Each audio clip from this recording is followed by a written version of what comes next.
Et comment choisir son ou sa partenaire de vie pour décoller, prospérer financièrement? Question très, très, très intéressante. C'est une vidéo que vous avez choisie dans le dernier sondage, donc je vous remercie infiniment d'avoir voté. Continuez d'ailleurs à voter, hein, quand je partage des petits sondages, ça permet vraiment de faire des vidéos qui correspondent à vos besoins et comme je suis votre serviteur, c'est, quelque chose qui m'importe énormément de faire des vidéos qui vous apporte de la valeur. Donc, choisir son partenaire de vie, c'est important. Tu peux être le meilleur investisseur du monde, avoir le plus gros portefeuille à dividendes du monde ou la plus grosse position ETF sur le S&P 500. Si tu choisis mal ton partenaire de vie, tu peux te retrouver dans une situation où tu as plusieurs millions d'euros à zéro.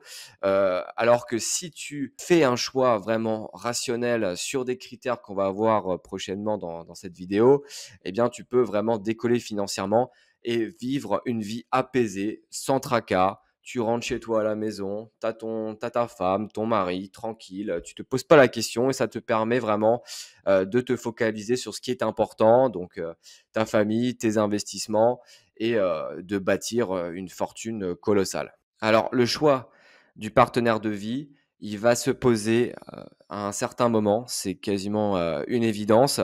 Je vous ai fait une petite frise chronologique en fonction de l'âge et des différentes étapes de la vie. Donc de 0 à 18 ans, on est à l'école, on commence par l'école primaire, après le collège, le lycée. Tu suis des cours qui ne t'intéressent pas forcément, voire pas du tout. Tu as 0 €, c'est tes parents qui te donnent un peu d'argent de poche pour aller au McDo, pour t'acheter un sandwich kebab. Donc tu es vraiment dans un état de soumission totale qui est nécessaire, hein, bien sûr, pour se forger, comment dire, un caractère, une rigueur. Je ne suis pas du clan des personnes qui disent que l'école, ça ne sert à rien, ça te sert vraiment à se structurer. Mais le fait est que de tes 0 à 18 ans, bah, tu vas être soumis, tu as pas le permis, tu dois demander à ta maman de t'emmener je sais pas où, avec tes copains, au bar du coin. Donc c'est vraiment c'est pas une, comment dire, une phase que moi j'ai beaucoup appréciée personnellement, de faire des choses qui ne m'intéressent pas et d'être dépendant de tout le monde. Passé ces 18 ans, eh bien, pour la majorité d'entre nous, parce que les personnes, voilà, font de plus en plus d'études, eh bien, on suit des études, supérieures, que ce soit, en BTS, en DUT, en licence, puis en master pour certains. Donc, qu'est-ce qui caractérise cette phase donc de 18 à 25 ans? C'est les études. Donc, tu es dans un domaine qui t'intéresse déjà, que tu as choisi après le lycée. Beaucoup vont travailler pendant leur étude pour financer leur train de vie, payer le loyer, payer aussi l'école, hein, parce que les études supérieures, ça coûte super cher, hein. Parfois, ça va chercher dans les 10 000 € l'année. Donc, des jobs étudiants, pas forcément intéressants, mais qui permettent de se cadrer et de gagner des sous. Ça permet de bien se responsabiliser. Et moi, j'ai un immense respect pour les étudiants qui sont dans des filières compliquées comme médecine, les études d'ingénierie et qui travaillent à côté et qui réussissent en plus. Donc, si vous faites partie de ces personnes, félicitations à vous. Ensuite, qu'est-ce qu'on a? On a des stages, voilà, on essaye de se professionnaliser pour rentrer sur le marché du travail avec de l'expérience et espérer avoir un revenu décent, un revenu qui va augmenter dans le temps. Mais d'un autre côté, voilà, on a des revenus bas pendant encore ces 18-25 ans. Les stages, ça paye pas, c'est 3,60 l'heure, hein, je me souviens quand j'avais fait mes stages, c'était 3,60 l'heure. Peut-être que ça a augmenté maintenant avec l'inflation, mais disons que tu vas pas avoir un pouvoir d'achat élevé. Par contre, un petit début de liberté où, voilà, tu fais tes études, tu as peut-être ton appartement ou en colocation, tu fais un peu ce que tu veux. Ouais, c'est une bonne période de vie où aussi tu n'as pas forcément de relation sérieuse avec, un homme, une femme, faites ce que vous voulez de toute façon. Mais on est vraiment sur une phase, des 18-25 ans où on commence à avoir un peu de liberté. Et la troisième phase, à partir des 25 ans, généralement, donc il y a des petites, exceptions avec les personnes qui font de longues études comme médecine, mais la grande majorité d'entre nous, à partir de 25 ans, on travaille, on a trouvé un poste dans une entreprise où on est à notre compte. Nos revenus ont augmenté, certains ont même des revenus très élevés qui permettent, d'investir, massivement sur les marchés financiers ou dans l'immobilier et c'est vraiment une phase de liberté totale où tu as ton appart, tu as tes revenus qui tombent tous les mois, tu vis, voilà, tu vis très bien, tu as pas d'enfant. Avec 1 800 € quand tu as pas d'enfant, tu vis pas à Paris bien sûr, eh bien tu as un confort de vie, exceptionnel, hein. Moi, c'est le cas à Strasbourg, hein, je gagne bien ma vie, sans pour autant gagner 20 000 € par mois. Mais, j'ai un loyer, pour vous dire, à 600 € avec, 500 € de charges. Donc ça me permet d'énormément investir et de constituer un capital et de partir en vacances un peu quand je le souhaite. Et donc à un certain moment, une fois que tu as fait toutes les vacances que tu veux, que tu as, rempli ton PEA, que, ton compte titre, action en dividende, il marche super bien, eh bien tu te poses la question: «Est-ce que je fonderais pas une famille, avec quelqu'un, quoi?» Donc pour moi, dans mon cas, c'est une femme, heu, ça peut être un homme, hein, vous faites absolument ce que vous voulez encore une fois, mais le projet de famille, on commence à y réfléchir parce qu'on n'a pas envie de quitter ce monde avec 10 millions en banque et de laisser tout à l'État. On a envie de transmettre, on a envie, voilà, de chercher éventuellement son fils, sa fille à l'école. C'est des choses qui sont naturelles, hein, des pensées qui arrivent assez naturellement une fois qu'on a tout développé. Et c'est à ce moment-là charnière que, on peut faire le mauvais choix. Et imaginons maintenant que tu aies 30 ans, que tu as absolument tout réussi sur le plan financier, professionnel, spirituel, tu fais du sport, tu as la pêche et que tu as envie de fonder une famille. C'est à ce moment-là justement qu'il faut que tu regardes cette vidéo et que, il faut choisir la bonne partenaire pour, les 30, 40, 50 prochaines années. La partenaire, la femme qui va, te sortir tes futurs héritiers de son ventre ou de, voilà, je vais pas le dire sur YouTube. Parce que ce choix-là, il est déterminant. C'est, le choix qui va faire la différence entre une personne qui va continuer à prospérer financièrement et une personne qui va se ruiner. Et aux États-Unis, on a le cas de Mel Gibson, hein, le célèbre acteur, hein, que moi j'adore personnellement, notamment sur le film Patriot qui est sorti dans les années 2000. Je l'ai regardé énormément de fois et ce divorce à Mel Gibson, il lui a coûté 325 millions de dollars, soit la moitié de son patrimoine. Si je lui avais dit 20 ans plus tôt sur le tournage de Patriot: «Écoute, la moitié du temps que tu passes sur le tournage, la moitié donc de l'argent que tu vas gagner grâce à ce film, tu vas le reverser à ta future ex-femme», je pense qu'il m'aurait regardé un peu de travers et qu'il m'aurait dit: «Eh Quentin, t'as pas une vidéo pour éviter de tomber dans ce piège?» Et des cas comme ça, d'acteurs hollywoodiens qui se font littéralement siphonner leur compte bancaire, leur patrimoine et sont légion. Donc on peut voir que la réussite financière, c'est pas forcément, lié à ses compétences professionnelles ou compétences financières, c'est également le choix du partenaire de vie. Et dans le cas de Mel Gibson, il aurait pu, je pense, beaucoup plus se protéger avec un contrat de mariage ou en choisissant, une partenaire un peu plus, comment dire? Adaptée à son style de vie et quelqu'un qu'il aurait pu garder sur le très long terme. Concrètement, si on comparait la performance de Mel Gibson, la performance du mariage de Mel Gibson, ça ressemblerait à Téléperformance qui nous a fait, quasiment un -50 sur 2 ans. Donc on voit le petit Mel qui est ici, au plus haut de Téléperformance et progressivement, voilà, qui baisse, la valeur du patrimoine qui baisse jusqu'à atteindre les -50. Est-ce que c'est ce que vous voulez? Je ne pense pas. Côté français, est-ce que c'est similaire? Parce qu'il y a des petites différences, hein, quand même en termes matrimonial, en France et aux États-Unis. Et que disent les chiffres selon cet article? On recense 1,8 mariages pour un divorce, hein. Oui, ça fait, un petit taux de 45 comme on peut voir ici. C'est-à-dire que, si vous vous mariez aujourd'hui, vous avez concrètement 45 de chances de divorcer et de céder la moitié de vos biens, si ce n'est plus, à votre ex-compagne. Ce sont des chiffres qui font réfléchir et j'ai voulu trouver un témoignage de personnes qui avaient divorcé pour voir effectivement, comment est-ce que ça se passait après un mariage, compliqué. On a, le témoignage de Gilou, que je l'ai appelé Gilou, hein, il a signé Gilles C, mais il est très important, très intéressant ce témoignage. Je vous invite vraiment à le lire en intégralité, à faire pause, mais, en gros, si on fait un petit résumé, «Je ne supporte plus le comportement dictateur de ma femme envers mes enfants et moi-même. Mon épouse ne travaille pas, veut garder la maison. Elle est d'accord que je déménage, mais elle veut que je paye les charges de la maison. Je lui ai proposé de faire moitié-moitié. Donc faire moitié-moitié, qu'est-ce que ça veut dire? Imaginons que tu gagnes 2 000 € et que tu perçois 500 € de dividendes. eh bien, ça veut dire que la moitié du temps, que où tu travailles dans ton entreprise, eh bien, il va servir à payer le train de vie de ton ex-femme, du dragon qu'on peut voir juste à droite. Pareil, hein, si tu perçois des dividendes, de la bourse, de Microsoft, MSCI, Altria, eh bien, 50 ira directement dans la poche, de ton dragon. C'est absolument dramatique quand on y pense. 500 € de dividendes par mois, ça ne tombe pas du ciel. Il faut avoir quand même un gros capital, hein, de 100 000, 150 000 € pour réussir à obtenir une telle rente. Donc c'est des efforts qui ont été faits sur le très long terme, des années, tous les mois, de l'épargne mensuelle et d'un claquement de doigts, eh bien, tu dois reverser 50 à ton ex-femme.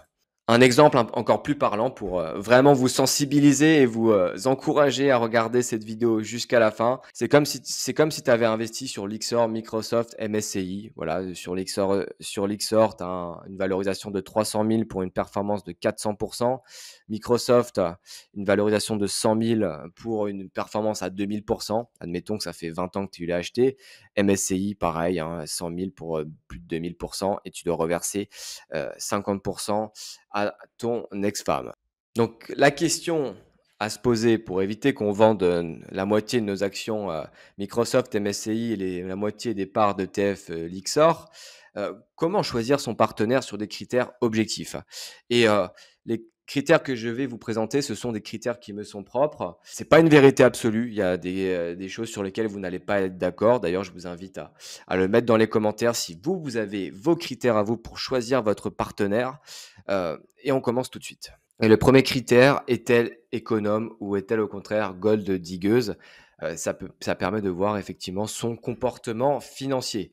Donc, dans le cas d'une gold digueuse ou croqueuse de diamants, l'argent est le principal critère. Vous avez déjà certainement vu des reportages sur comment dire? Les sugar daddy aux États-Unis, ces filles jeunes et belles qui se font entretenir par des hommes d'un certain âge. Donc on les voit en train de faire du shopping, dans des boutiques de luxe ou partir en vacances, je ne sais où à 5 000 € la semaine. Vraiment un train de vie très, très, très luxueux, qu'il est difficile de supporter, sur le long terme. Donc une gold diggeuse, qu'est-ce qu'elle va faire? Eh bien, à chaque fois que vous allez vous voir, elle va demander à sortir, dans des endroits où vous allez devoir dépenser de l'argent. Donc, les restaurants, les boutiques, les vacances, au soleil, qu'elle vous imposera. Vous allez jamais l'emmener dans le Jura faire de la randonnée. Donc c'est un comportement à risque pour votre santé mentale et financière, parce qu'au moment où, vous n'aurez plus le même train de vie, elle va tout simplement aller voir ailleurs et c'est ce qu'on voyait dans les reportages, hein. Une fois que la gold diggeuse a, trouvé une meilleure option, eh bien, elle partira ailleurs. Donc, choisissez une fille économe ou un homme économe qui peut se satisfaire d'activités gratuites. Donc, par activité gratuite, une randonnée dans la forêt, dans les champs. Tu prends un petit frisbee, tu vas jouer tranquille. Ou bien tu fais une petite partie de tennis, hein, c'est quasiment gratuit en France, hein. Une fois que tu as ta licence, pour être dans le métier, une fois que tu as ta licence, ça coûte quasiment rien du tout. Ou bien des sorties économes, hein. Je ne vous parle pas des restaurants à 1 000 €, mais tu as plein de restaurants aujourd'hui où tu peux manger pour 30, 35 €, peut-être 40 si tu prends du vin. Si tu y vas une fois, 2 fois par mois, eh bien, ça ne creuse pas le budget. Donc, cherchez vraiment la fille qui peut se satisfaire du minimum et qui ne vous mettra pas de pression financière. Ensuite, l'instinct maternel, deuxième critère, hein. Euh, Qu'est-ce que j'entends par, instinct maternel? Eh bien, c'est, des petites attentions. Les petites attentions, c'est quoi? Imagine que, mercredi soir, tu finis ta journée de boulot à 19h, tu es fatigué, ton boss t'a cassé les couilles, tes collègues aussi, ils t'ont parlé de leur super, sortie escape game, tu as la tête qui va exploser et en rentrant chez toi, tu pousses la porte, il est 20h30 et tu sens une petite odeur de hachis parmentier. Et oui, c'est ta femme, ton homme qui t'a cuisiné un hachis parmentier avec de la viande bio, des patates bio, super bon, c'est sa recette, la recette de sa grand-mère, tu es super content. Et une journée qui était vraiment pourrie se transforme en une journée extraordinaire. Ensuite, les compliments. Est-ce qu'elle te fait souvent des compliments, sur ta manière de t'habiller, ta manière d'être? Ouais, elle dit: «Oui, moi j'aime bien quand tu es comme ça, je me sens bien avec toi et j'aime bien ton petit côté taquin». Plein de compliments comme ça qui vont booster ta confiance en toi. Tu peux bien sûr lui, redonner, au centuple sans problème. Mais pourquoi ces compliments, ces petites attentions, ils sont importants? Parce que, heu, elle va reproduire le même schéma avec tes futurs enfants. C'est-à-dire que si elle a l'habitude de te faire des super plats quand tu rentres tard le soir, eh bien tes enfants, quand elle les cherchera à l'école à 16h-16h30, eh bien elle leur fera des crêpes, des pancakes, des super gâteaux. Ils vont être super contents. Quand ils vont réussir quelque chose, eh bien elle va les complimenter. Ils vont prendre confiance en eux. Et c'est quasiment l'assurance que tes enfants grandissent, équilibrés, et en pleine possession de leurs moyens, psychologiques. Donc la question ultime à te poser quand tu regardes ta femme, ton mari, est-ce qu'il a le potentiel ou elle a le potentiel de devenir la mère, de tes enfants? Et si c'est le cas, tu peux valider ce critère sans problème et passer aux autres. Ensuite, troisième critère, c'est son enfance. Là, il faut un peu se transformer en mentaliste, c'est-à-dire, voir comment dire? L'enfance de ta femme, est-ce que elle a grandi dans un foyer stable? Est-ce que ses parents étaient aimants?